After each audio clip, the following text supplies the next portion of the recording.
बातमी पुण्यातनं. पुण्यात प्रत्यक्षातलं तापमान उच्चांक पातळीवर पोहोचलंय आणि असं असलं तरी निवडणुकीचं वातावरण मात्र काहीसं थंड दिसतंय. निवडणूक असल्यासारखं वाटतच नाही हे वाक्य सर्रास सगळीकडे आता ऐकायला मिळतंय.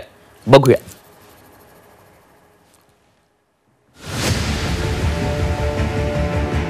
पुणे तिथे प्रचार उणे.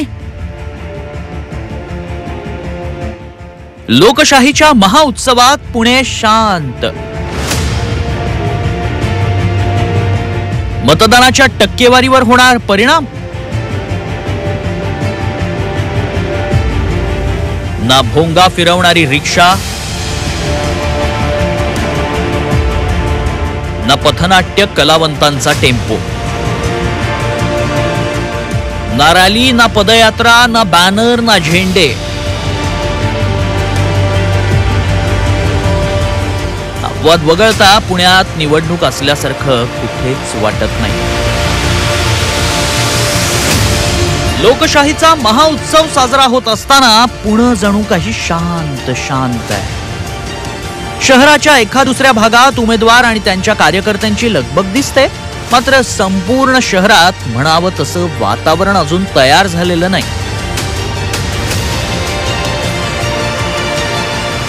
5 टप्प्यात निवडणूक होत असल्या कारणानं प्रचाराला मिळालेला प्रदीर्घ कालावधी, तापमानात झालेली प्रचंड वाढ आणि अंगाची होणारी लाहीलाई. राजकीय पक्षांनी राजकारणाचा करून ठेवलेला खेळखंडोबा आणि त्यातून निर्माण झालेलं अविश्वासाचं वातावरण.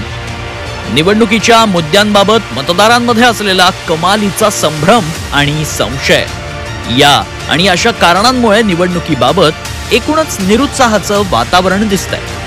सध्या जिकडे जाऊ तिकडे एकच चर्चा ऐकायला मिळते, ते म्हणजे निवडणूक असल्यासारखं वाटतच नाही.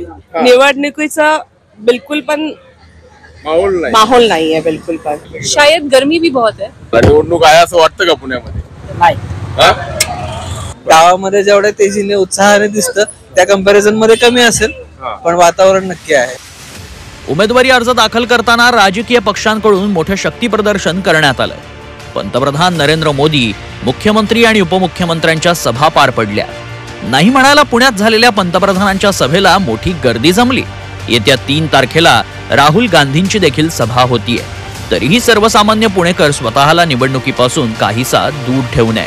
उत्साह है इसलिए नहीं है क्योंकि सभी को पता है कि मोदी जी आने वाले हैं, तो they are not worry about. बघते मी ऑटो मध्ये वगैरे ते लोक करत असतात थोडीफार हे, आणि सभा वगैरे ऐकतो. फाईट धंगेकर वर्सेस मोहोळच आहे. वातावरण तापायला काय 2-3 दिवस काफी होतं. निवडणुकीची म्हणावी तशी हवा कुठेच नाही. त्याचा परिणाम प्रचार साहित्याच्या व्यवसायावर देखील जाणवतोय. गल्लीबोळात किंवा रस्त्यांवर निवडणुकीचं वातावरण दिसत नसलं तरी सोशल मीडियावर मात्र वातावरण तापत असल्याचं चित्र आहे. सध्या तरी पुणे तिथे प्रचार उणे अशी स्थिती आहे. मतदानाच्या टक्केवारीवर त्याचा विपरीत परिणाम व्हायला नको याची काळजी घेतली जाणं आवश्यक आहे. अरुण मेहत्रे, झी 24 तास, पुणे.